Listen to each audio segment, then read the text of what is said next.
and welcome to The Right Idea, where we discuss the people, policy, and politics that drive Texas. I'm your host, Brian Phillips. I'm the Chief Communications Officer at the Texas Public Policy Foundation, and with me, as always, is my guest host, our Chief of Policy and Research, Derek Cohen, and we are renewing our annual Ohio versus Michigan fight.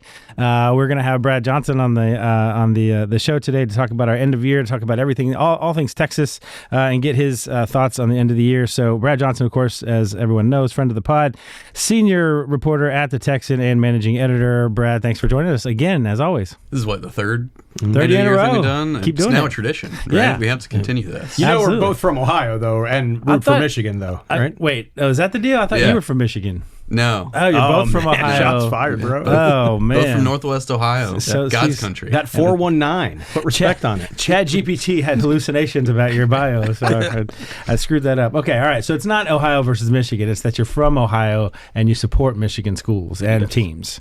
Well, just a Michigan school and teams. Yeah. Yeah. All right. Well, I don't support Sparty. No. So that means that we have to have a bet then, since Texas is playing Michigan in the Cheez-It Bowl. We have to have a bet. We have to have some kind of bet. that's illegal in this state right now, right? Well, it'll be a friendly bet. It'll be a friendly bet for entertainment purposes only. Okay. Is this one of those where one of us, the loser, has to spend 24 hours in a Waffle House? Oh man! And you get to eat your way out to reduce the time. I don't know. Every We'll come waffle up, you eat, you come drop up 1 with hour. something creative. No, so it's a Cheez-It Bowl, and you know how... Oh, there you go. And so, like, obviously you don't want to rip off a classic, but we all know what happens at the end of the Pop-Tart Bowl. Which is what? The ritualistic sacrifice of the Pop-Tart. Who then devoured. Talk about absolute cinema. That is fantastic. So at least it's not the Duke Mayo Bowl where they cover the winning coach in mayonnaise. Yeah, that's a no for me, dog. But what I think you should... So obviously that's where they started rolling out those commercials, remember? I'm the cheesiest coach. Yeah. So when your Longhorns eventually lose... I would like to see you in a human-sized wheel of cheese walking around saying that. Oh, now where up you and down Afghanistan right here. Oh, yeah, from 9th to 6th Street. You don't even have to go that far. We just need to get some tape, and we'll be. I'd like to see you try and eat a human-sized wheel of cheese. I think that'd be man, that's going to get somebody sick or hurt if they have to do the Cheez-It wheel outside. All right, well, we'll come up with something creative and figure out what the debate. Although I will say Texas has been fairly successful against Michigan these last few years. Well, yeah, if you look at the scores. I mean, that 2004 Rose Bowl, yeah, last second field goal still haunts me. Yeah. Well, and that opened the door for the national championship the next year. So but this isn't a reminiscing about Texas success. All right. Speaking of competitions, well, we've got a competition in the primary for Senate here in Texas. The big news this week. This is our hot take of the week.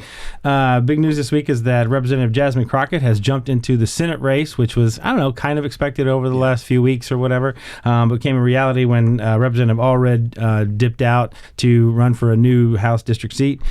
She jumped in, but State Representative Tallarico is still in the fight, and so he's gonna get in there. So my question is to you, or he's gonna stay in there.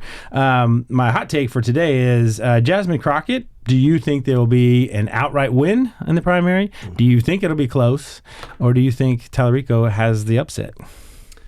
I think it'll be close. With Allred dropping out, I don't see this going to a runoff. And she definitely has the edge if you look at the polling. I mean, that's the whole reason she jumped in. Mm-hmm. I saw a lot of reporting today about... that polling, huh? Yeah, the NRCC thumping its chest, taking credit for getting her to jump in. And, of course, the most notable reaction to Crockett's entry was not really among Democrats. It was among Republicans celebrating the fact they want her to be the top of the ticket, the foil, basically serving the Zohran Mandami role that he is serving nationwide across the country for next year's midterms. And it's pretty easy to market against her. Now, that's also part of why she has the stardom and the acclaim on the left. So I don't know which way it's going to go. There's still a few months left. And I wouldn't count Tallarico out. But any substance, Derek, to the campaigner at all, or is it just whoever can decide or whoever can be the most anti-Trump? Well, I mean, I was about to say the campaign, that's like 48 hours old at this point. Yeah. I don't think that we can really judge that particular question. I will say, though, that if you look at kind of the persona that she's seeking to activate here. That's where I have questions. I mean, I'll echo Brad's observation that I think it will be close, but I also think that sane Democrats I have met some before. They do exist. I don't think they're going to really want to go for the shtick. You know what I'm saying? And so I think that her campaign, or at least her persona as it's built publicly currently, that they're going to have to disabuse the rational, non-base voter of is that we don't do the shtick, that it's like, no, this is a serious, credible campaign. And look, I'm not saying that Mr. Tallarico then embodies that, but I think that if you look at a concerted strategy that plays mostly for the general, he's definitely in that lane currently. Right. And I, my thought is if it's close, it actually breaks for Tallarico for that reason, for that exact reason, is that if it's close and Jasmine Crockett's shtick has not won over people and they say, hey, yeah, this is entertaining, this is going to be chaotic, let's do this. Let's make her the nominee, and then she wins, outright overwhelmingly. But if people stop to consider, do we really want this person at the top of the ticket going into what should be a very favorable election for Democrats? That if it is close, particularly in the polls, you'll see people say, hey, let's do the safe thing and get the guy who we actually think can win. And I think if it's close, he'll pull the upset. But you also have to put the question is that going to be Cornyn or Paxton? And I think that fundamental, that there's a pivot within that calculus as well. Well, and this isn't really in that Democratic primary. It's not a difference of ideology. They're both pretty similar in terms of the pickings for Democratic voters. On you don't have a centrist moderate and a far left progressive. They're both pretty much the same. But style is the difference here. And Crockett is obviously very brash and outspoken. Tallarico is too, but not the same way. But he's already in that moderate. He's already trying to be moderate coded, I guess you could say, because he's definitely you being hip and having and using the young kids' language. Yeah, 6'7", right? I don't even know what that means. Edit. Yeah. Nobody does. Yeah, so it doesn't mean anything.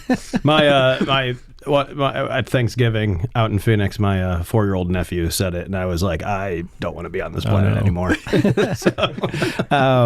Well, let's get. I mean, do you see? Because Tallarico's when he came out and launched his campaign, he did the whole Beto shtick in the back of the truck and wearing the blue jeans and all that kind of stuff. If what people want is the entertaining, chaotic, bombs being thrown at Trump, do you see Tallarico now shifting over and becoming, more TikTok savvy and, doing dances and throwing bombs? I don't know about doing TikTok dances, but I mean, it's clear the motivating, look at the elections, the off-year elections this year, the motivating factor in all of those was anti-Trump. And that doesn't mean the same dynamic will be at play next year, but it's already shaping up to be a less than favorable cycle for Republicans just at the macro level. You've got a Republican in the White House, a bombastic and high negative among the populist president. And so he'll lean into that, especially during the primary, of course, and then, as they always do, come back to the center, try and find the common ground they can get crossover voters.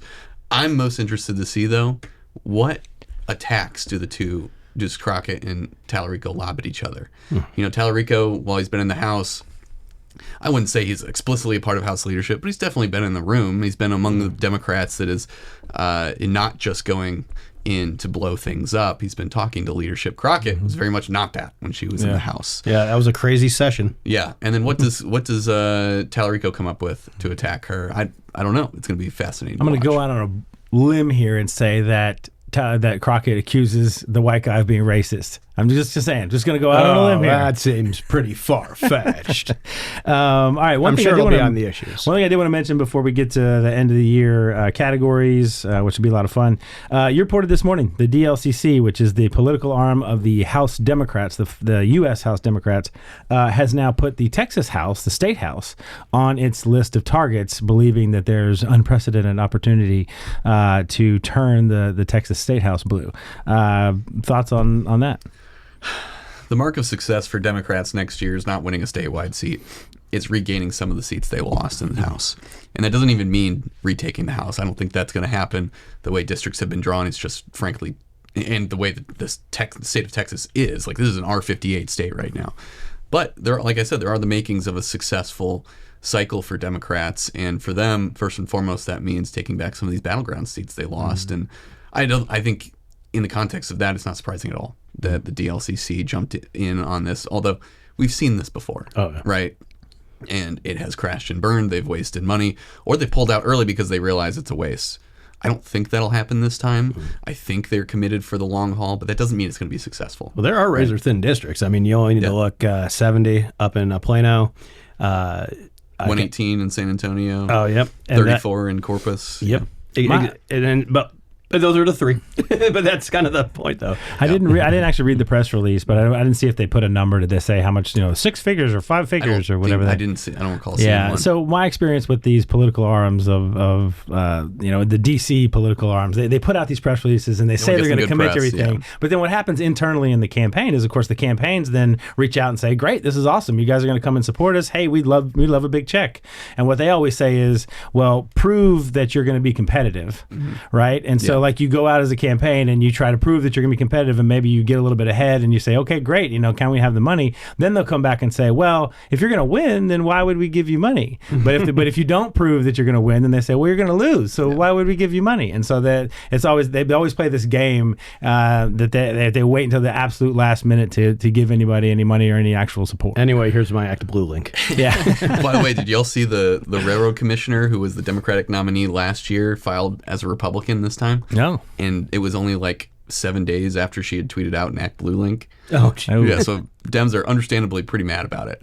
But she raised all the money with their infrastructure, and now she's going to run as a Republican. Okay. I don't think it was all the money. I think it was just probably some, but I think tens of dollars at least. Yeah, the more important news that broke this morning was that Democrats have fielded opponents in every race across the state and federal level for the first time in 30 years. Yeah, and that I think that one shows the enthusiasm the Democratic apparatus has and their activists, and two, the strategic thinking that we haven't seen yet, or at least they haven't been able to execute so far until this point, not giving Republicans any free passes. And counter to that, Republicans, the tally that a friend of mine sent this morning, there's 19 Democratic House members that don't have a Republican opponent.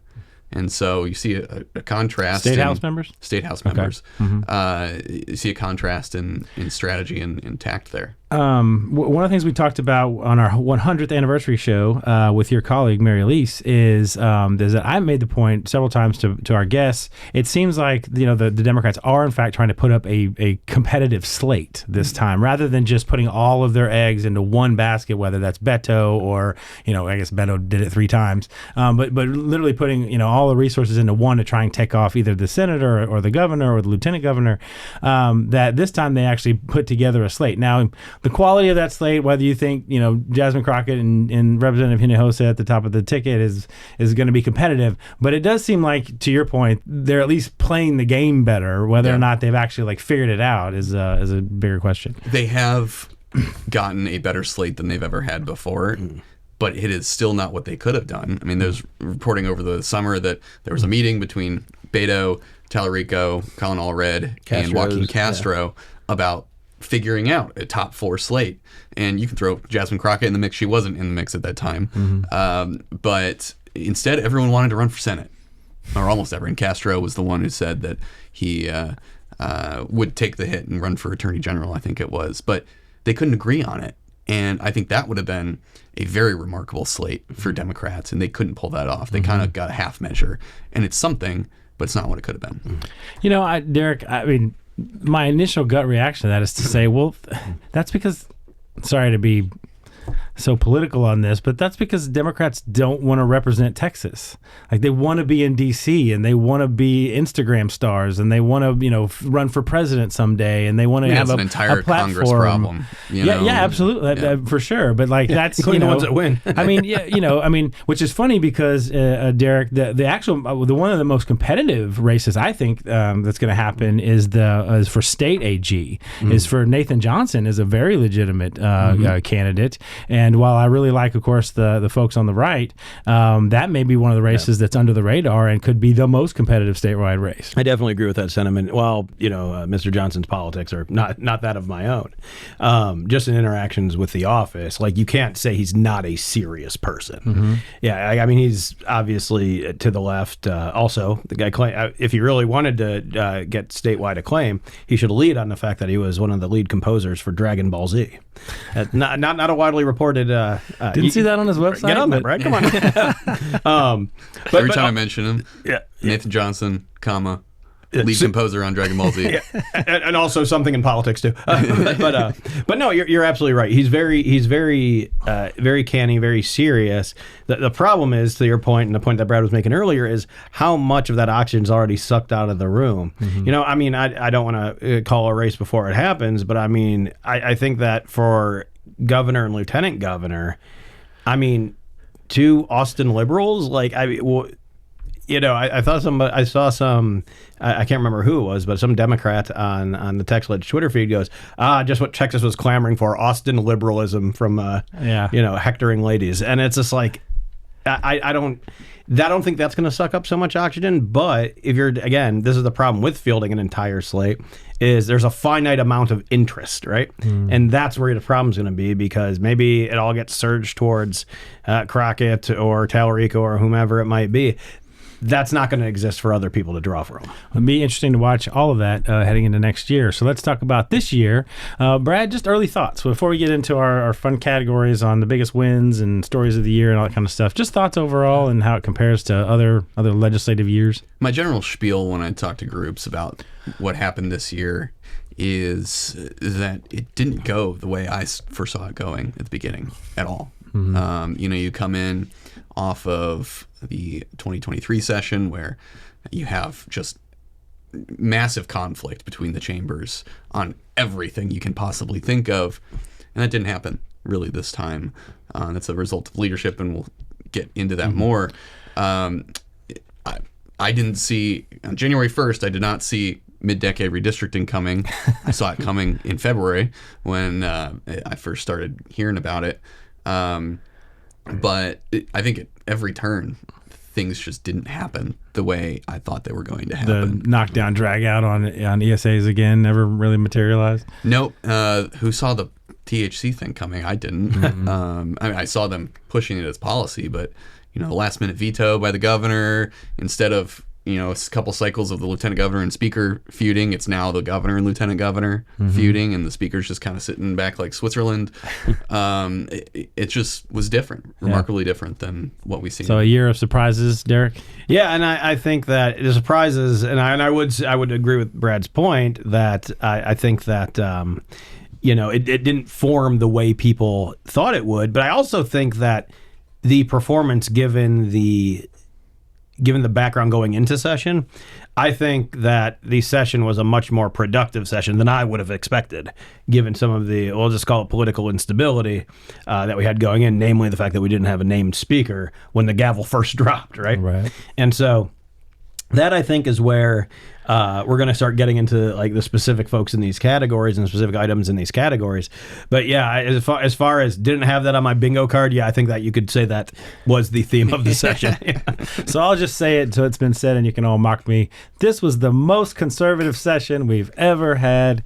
And that's, of course, because we passed ESAs. All right, so let's get into... that's it. That's the only thing. That's it. All right, moving on. Thank you for watching today. Let's have a little fun with it and kind of dig into what some of those the various stories and aspects were. We can just start with the biggest win. Obviously, I'm with TPPF, so we're going to say ESAs. So I'll kick it over to Brad. Is anything besides ESAs that you think were a huge win for the state or whatever? Politically, I think the biggest win is held by Speaker Burrows. The fact that things didn't go off the rails and he managed to navigate the fissures pretty well. Now, he might have some problems down the road, as every speaker does, because people just get mad at the speaker. That's how things work. Facts. But, just like what I was saying about a recap of the year, going into this, he was elected with majority Democrats as his coalition, and that was going to be hung around his neck like a millstone. And, for some parts of the activist base, it still is. But he managed to navigate not only Democrats being increasingly out of power, out of favor, and mad about that in the House. Things are different than the way they used to be. You also had him dealing with problems on the right flank of his caucus. Calling the bluff of Representative Brian Harrison about removing the speaker, vacating the chair, and that did not work out for Harrison at all. He got one person to sign on, and that person regretted that afterwards. So, in my mind, going into the session, I thought this thing's going to go to hell quickly. And how do you not think that after what we had just seen the way Burrows got elected? But it didn't. Yeah. And I think that is a result of some masterful political maneuvering, and we'll see how it goes going forward. Biggest win, Derek? Well, again, if we can't pick school choice, I'm going to pick bail. That's because that's been a white whale of both chambers and the governor since 2017. And the fact that it got done, now did it get done perfectly? No, I think there's obviously improvements that could have been made both to the amendment and the enabling legislation. But that being said, is again, if you're going to allow for pretrial detention, like 90% of other states do. If you're going to allow for that, we needed a constitutional amendment, and to get a constitutional amendment, you need 100 votes, and 100 votes in the House. We got close in. Was it 21 before the original walkout? Yep. In fact, there was that conference committee that got blown up on that. But it never materialized again. And then I think it was 133 on the joint resolution this time through.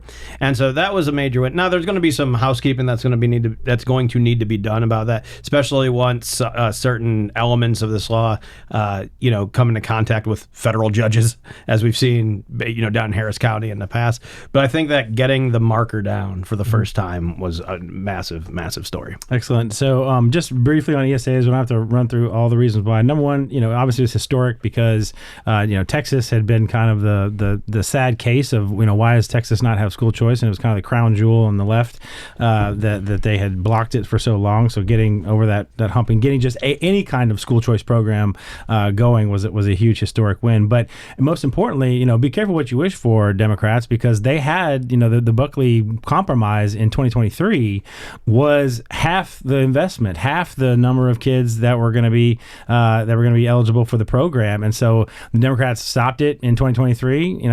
Abbott did what he did. And when this program launches, it will be the largest launch of a school choice program in the history of the country. And it'll be twice the investment and twice the number of eligible students.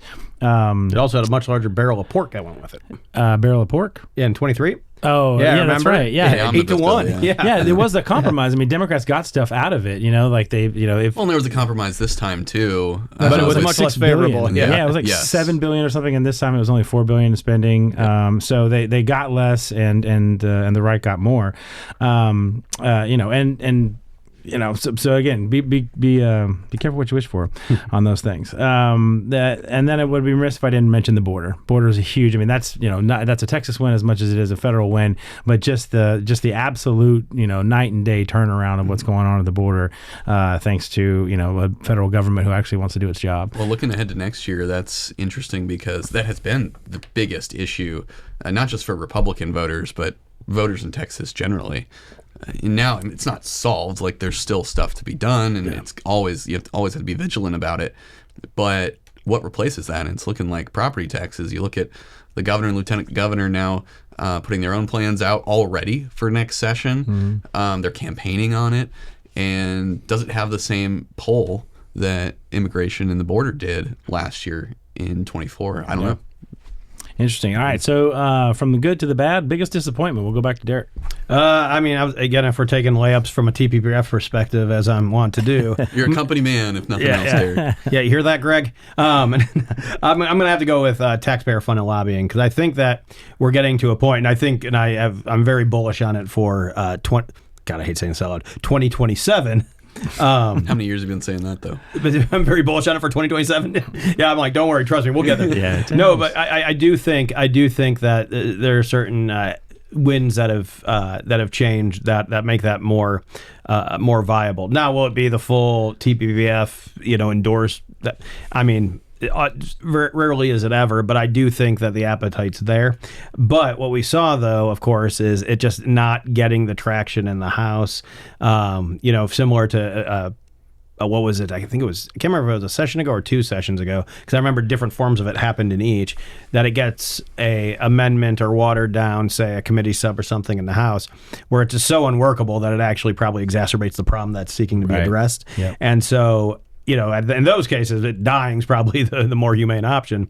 So that, I think, is the biggest disappointment for this year, but one that 2 years from now we won't be talking about. That's always the worst option, is to pass something that doesn't do what it's supposed to do, and then everybody says, oh, we fixed it, and then they move on to another issue. So that should be its own category. All right, what didn't get done, Brad? Just to touch on what Derek said, I gave a talk at the beginning of session with the projection. The question asked was, what do you seeing coming that probably nobody's expecting? And I said, well, I know the speaker is very personally for banning taxpayer-funded lobbying, so I think it probably has a better shot than we've ever seen before. And it didn't. So another example of my expectations not coming true. So you were going into it's my fault. Yeah, I jinxed it. Sorry, Derek. For me, on biggest disappointment, I would say Allred dropping out. I wanted to see, personally, for my own enjoyment, right? This is how I make my living, is material like this. But I wanted to see a knockdown, drag-out primary. And we still might probably get that, but it's different when you add 3 people. Just look at the Republican side. Wesley Hunt's entry changes the game. And I wanted to see that. And, also, I think Allred gets a bit of a bad rap as a candidate last year. Now, he got blown out by Cruz, but he also way outperformed Kamala Harris, and he actually beat Cruz in counties in South Texas that Kamala lost and Trump flipped. So I think it's a bit exaggerated how poor of a candidate he was. Now, he was a different kind of candidate. Democrats have been used to Beto O'Rourke, who stands on tables, is really good at speaking, holds the attention of a crowd. Allred is not that. He's more of a traditional candidate, you could say. Yes, which is why the national Democratic apparatus liked him at the beginning of this race more than Tallarico, because they also see Texas is a red state. You kind of got to get a moderate, or at least someone who packages themselves as a moderate in this race to have any chance whatsoever. And also, last year was just such an anomaly. Just like 2018 was an anomaly for Democrats in Texas, 24 was an anomaly for Republicans. Donald Trump will not be on the ballot again. Doesn't mean he won't have an effect, but you are not going to see the same kind of returns for Republicans next year that we saw last year. It's going to be somewhere in between. I also wonder about the decision for him not to run, if just the kind of campaign that, whether it's the primary or the general, that the Democrat is going to run in 2026 is just going to be, very screechy anti-Trump. And that just doesn't feel like Colin Allred to me. Like he wants to talk about substance. He wants to talk about policy. He wants to be the guy who brings, the right and the left together over, good policy decisions and what's right. And so I feel like he was trying to run that campaign. He was starting to run that campaign. And maybe somebody somewhere said, look, that's not the campaign that's going to win. And especially once Jasmine gets in. At least not win the primary. And certainly not win the primary. Yeah, that's not the campaign that's going to win the primary, especially if it's her. I mean, it'd be somebody if just some rando person came in and was screeching about, but the fact that she is such a foil for Trump, that's what people are going to want on the left. And if he's out there talking about, changing tax policy and investing in healthcare and stuff, it's just never going to, he's not going to excite anybody. Does anybody talk about that anymore? I mean, not that you well, guys, they're going to talk about healthcare. I mean, they're going to hate, they're going to talk about Trump, but they're also going to talk about healthcare. I mean, they did, the shutdown was effective, I think. I mean, I think that anybody who's shutting the government down is going to lose that fight. Anybody who's making demands on the shutdown is going to lose the fight. But they did for at least a time, about a month or so, did focus the nation's energy and attention on the healthcare issue, and you saw that kind of bubble up again. This is their issue they want to talk about instead of border security, and it happens every year. I mean, I tell everybody all the time, like that's the one issue that they always beat the right on, and that people trust the left on. Republicans don't really have a plan for healthcare, and never have. And the plan that they just put out is bad. I mean, I guess it's can't remember the senator from Florida that put it out, but it's like 3 kind of pardon my French, half-assy kind of provisions. There's nothing, nothing that says, hey, we're gonna take this issue away from the Democrats, and here's what conservative healthcare looks like. It's just not very good, and so they're not even giving themselves a chance next year. So anyway, all right. So that's our disappointments. I'd say for me on the biggest disappointment, that's kind of a tie. I at the state level, energy policy was never really bubbled up. There was sort of energy, we heard at the beginning of the session kind of energy policy fatigue, that they had done it in the last couple of sessions. TPPF is still out there talking about, the firming requirements and trying to get, the market There's like fixed. a half measure firming requirement passed, right? And they're still kind of working their way through that administratively. It certainly wasn't. I mean, energy is such an important issue. It literally touches every other issue, and yet there just wasn't the motivation behind it to really make the fixes. So that was a disappointment, just kind of going into it. And then I think nationally, honestly, we have to say it: the economy and the tariffs. I mean, I just don't know that they have the case that the White House is making has convinced anybody. And you have this difficult issue, right, with Trump saying, "Hey, things are getting better," and they are. I mean, gas is $2 a gallon, I looked at it this morning. There's places that are, $2 a gallon. So things are moving in the right direction, but a lot of people don't feel it. And so he can't simultaneously say things are getting better and the economy's working again thanks to me, but also I realize that the economy's not working for he's got a very tough messaging issue. Made that very point at this table. On that, it reminds me of Reagan's push to increase interest rates to slow inflation back in the 80s, and it sucked in the moment. Now it paid off. Yeah. Now the thing is, it has to pay off. Yeah. Otherwise, you're screwed. Right. But so they did. we'll they did get nailed in '82 because of the inflation. Because our politics is based on 2-year cycles. All right. All right. Since you're the newsman, Brad, tell us what the biggest story of the year was. Let's see. I think you have to go with redistricting. It blew everything up. You can clearly see why the big three put it off until a special session during the summer. There was talk about doing this during the regular session, and there's talk about doing it in the 27th session, particularly if the current case at the Supreme Court goes the way Republicans want it to. And that would entail more than just the congressional map.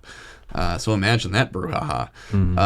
But this opened the door for a radical change in the way we think about redistricting. There's been this air of pomposity of this is not about politics, when this is entirely about politics. Every map that is ever drawn is about increasing your party's hold on whatever it is, whatever legislative body you're talking about. I know, right?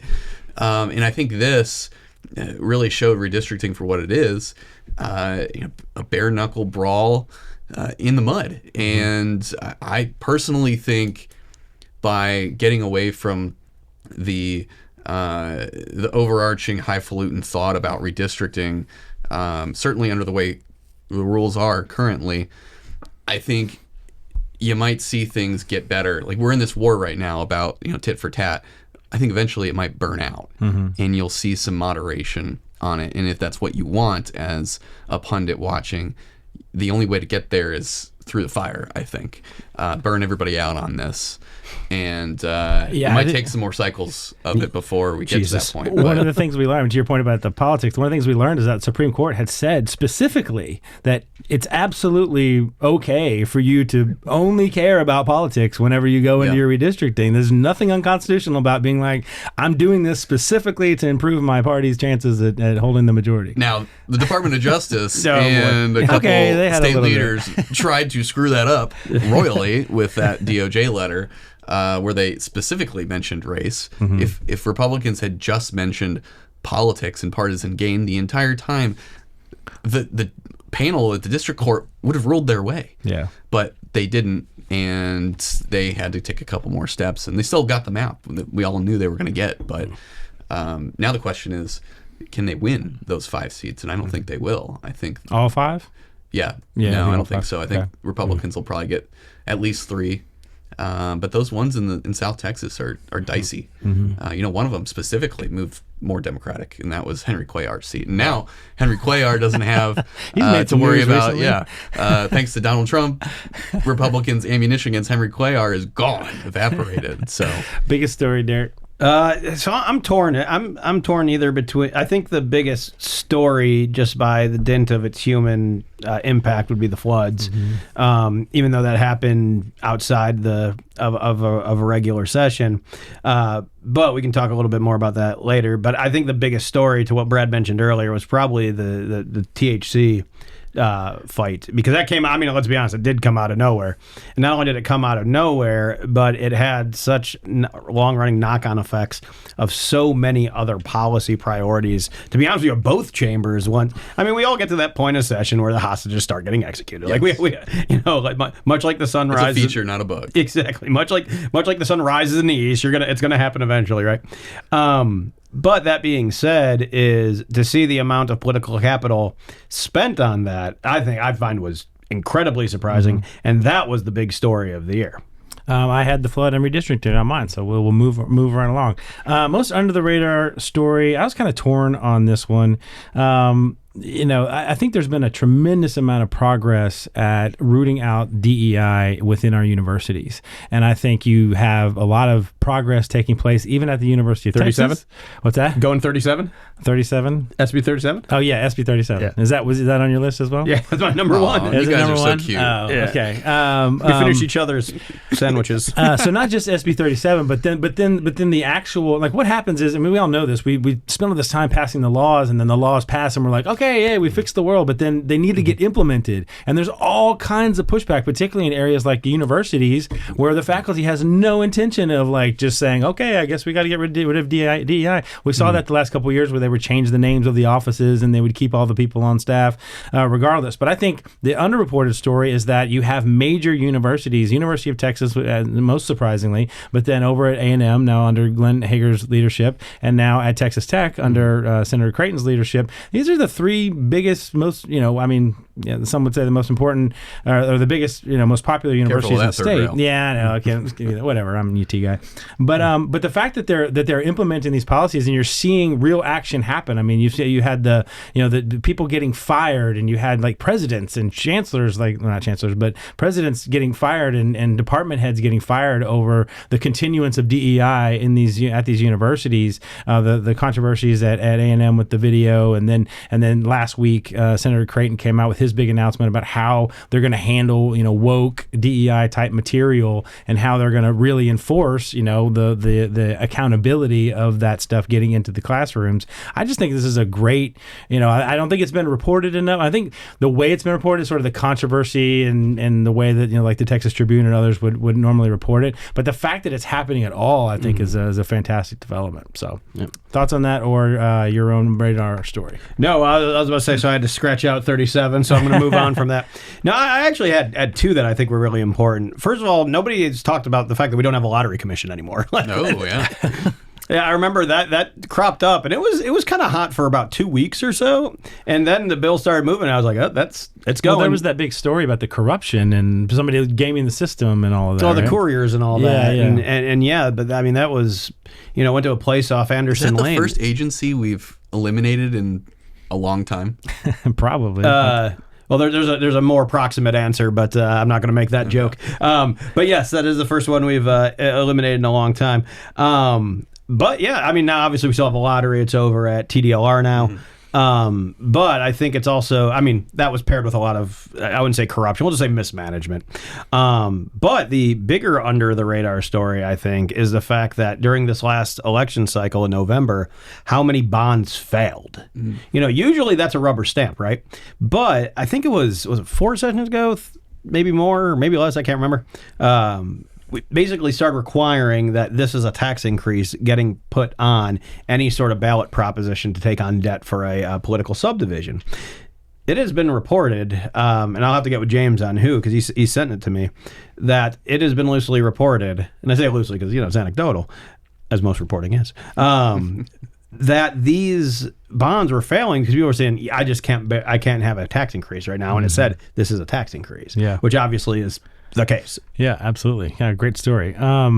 Maybe if you want to get rid of some agencies, we can go hold some fire to the feet of our friend Jerome Greener, who's now in charge of going through the executive branch and getting rid of agencies and things Well, it's like almost that. 10. I would say it's 10:12. He might be outdone for the day already. So. I thought you said he might be getting up and getting out of bed finally. He's very efficient. Most under the radar story. I was torn between two. One is higher ed related. This movement of ledge members, or now former ledge members, heading up big universities. Like it's been a thing before. It's not totally new, but it seems to be a more concerted push right now.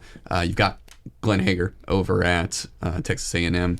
You've got Brandon Creighton now at Texas Tech, which that was a fascinating backroom fight for that chancellorship between him and Jody Arrington. And then you've got, I think John Zerwas he's not the president, he's the chancellor, I forget which, but he's high up in one of the top positions at UT. That says something to me. What exactly, I don't know, but maybe that we'll see the effect of that in when the legislature actually is back in session. The other underreported story is these congressional retirements, I think, and it's clearly very unpleasant to be in Congress right now, and that's a big reason why Wesley Hunt made the jump into the Senate race. But you've got Troy Nell's leaving, Chip Roy's running for AG, Jody Arrington's retiring. This is a developing story across the country, and we've seen some national outlets report that they might see like 20 more retirements for Republicans in the House. It's a combination of it just generally being very unpleasant to be in Congress, having to be away from your family, particularly if you don't live anywhere near the Beltway. But also, the average member has less and less power and decision-making authority because all the power is centralized in the speaker's office, versus with these committee chairs. And back when that was a thing, the committee chairs were necessitated to bestow some power on the rank and file committee members. So you could actually have some authority on policy. It doesn't really happen anymore unless you're part of leadership.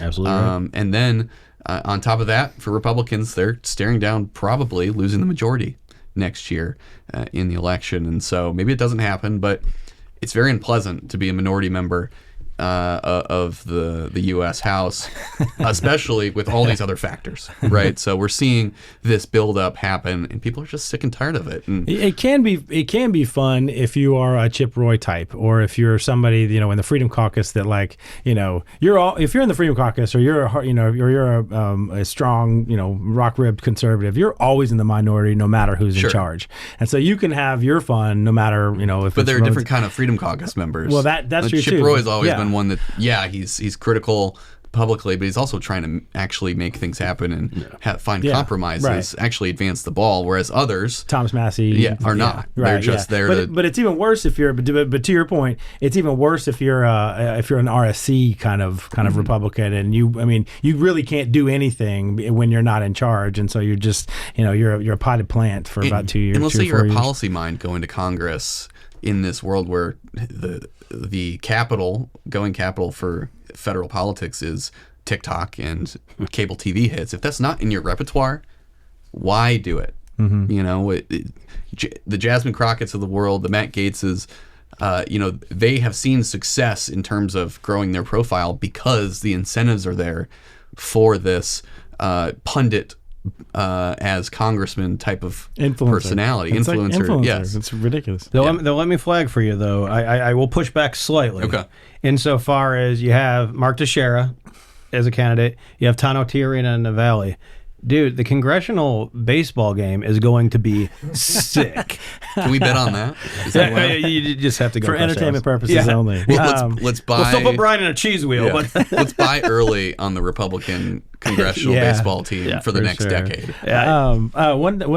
Maybe it's not been underreported only because it's manifested in the last couple of months or so, and maybe this is something really to talk about next year. But 26 seats in the House and Senate, in the state House and Senate. That feels like a lot. Is that a lot?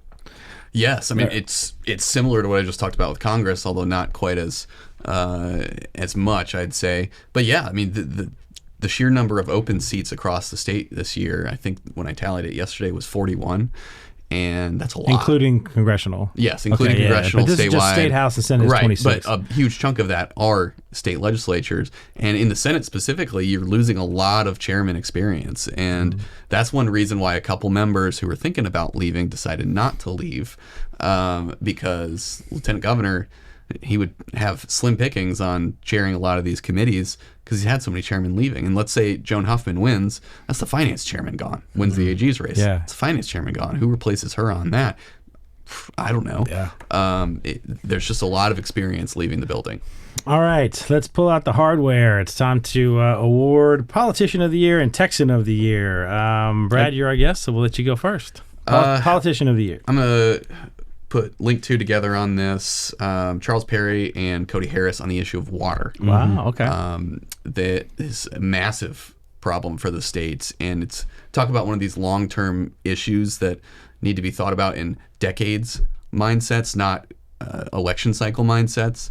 And that's not to say that the legislation they passed, the water fund appropriation, is going to solve everything. It's certainly not. You have at the very root of this a question of competing rights of property and of water supply, and who wins out. That's a fight we've been having for years. Like the Marvin Nichols Reservoir up in Northeast Texas, still not built after 50 years. And so there's a lot more to do on this, but the steps made during this session were massive, if no other reason than making it a top priority, because it has fallen by the wayside in past sessions. Part of out of necessity, the power grid went down, and that took out a lot of oxygen. Yeah. You had all these other, social fights, all these other policies, but it needs to be front and center. And those two made it front and center this year.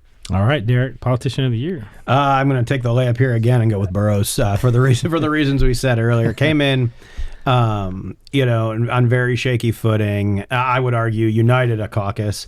Again, if you're only losing two at a critical vote like that, I would say that is a position of strength. I don't disagree with Brad. I think that there's no permanent victories, especially in the field of politics, and especially as Speaker of the House. Yeah.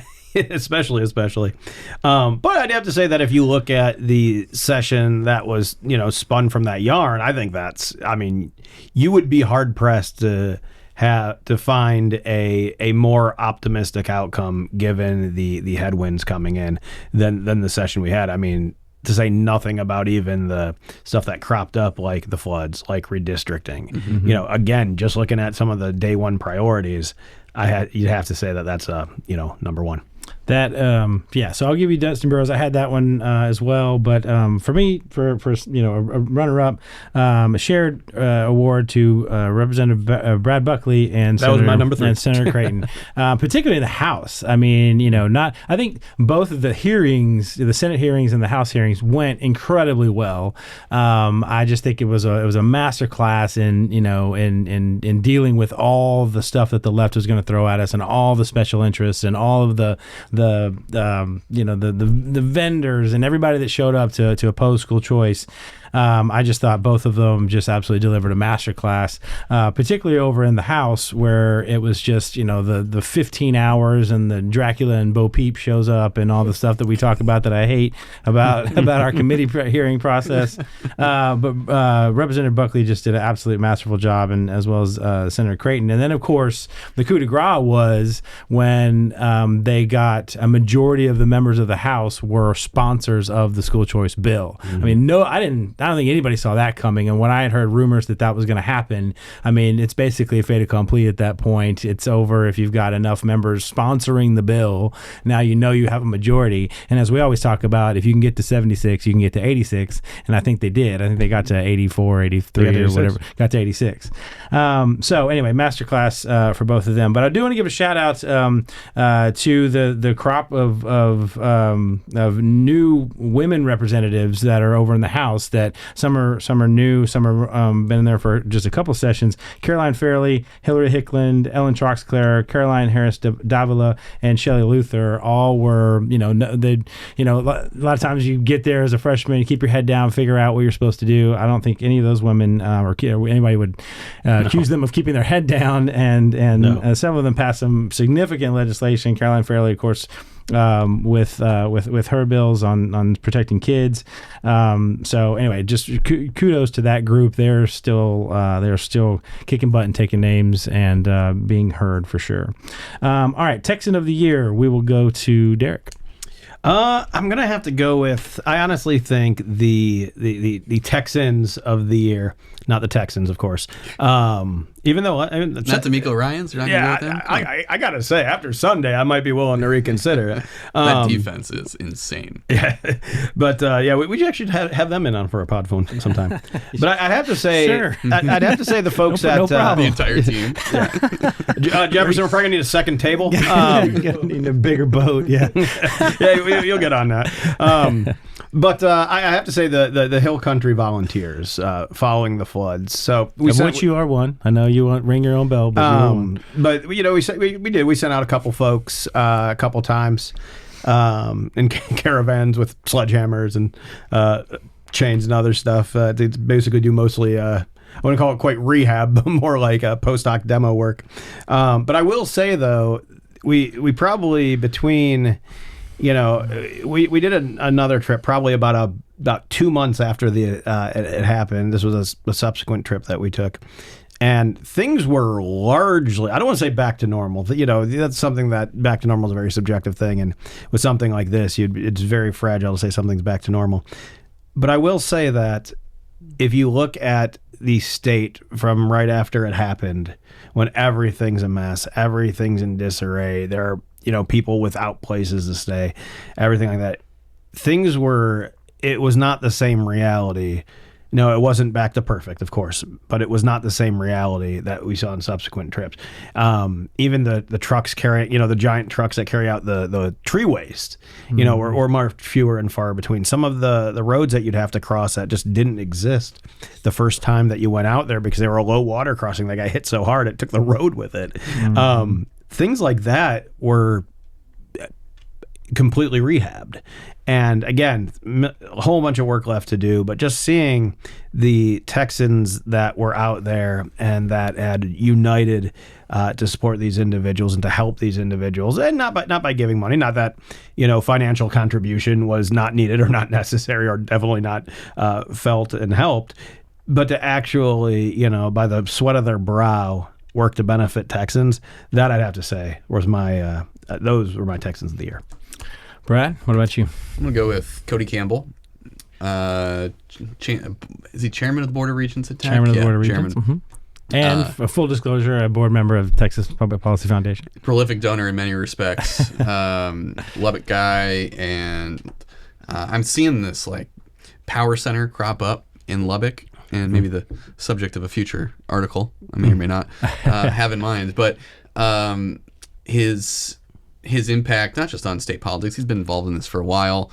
He was big behind Speaker Burrows, getting him elected as Speaker. But far from just that, the impact he's having, not just on the Texas Tech football team, which is fun to watch. They're a fun team, and I hope they go far in the college football playoff. But the NIL stuff, this is just an uncharted waters. And I saw Ed Orgeron, former LSU coach, said on a podcast the other day that the difference between now and back then in the SEC was the bagman used to walk through the back door. Now they walk through the front door. Yeah. And that's so it. Said the quiet part out loud, did he? It's out in the open, and I know the legislature here in Texas has passed some laws to try and address it, but this is a can of worms, and especially college football has the potential to really be changed forever, and it already is.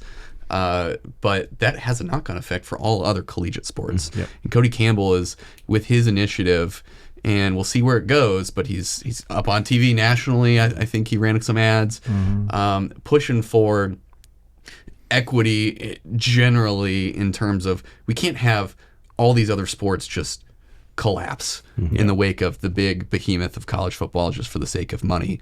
And he's really trying to build something as a response, policy-wise, to this. And he's actually making ground in Congress. I think the president just tweeted something favorable about whatever policy. Yeah.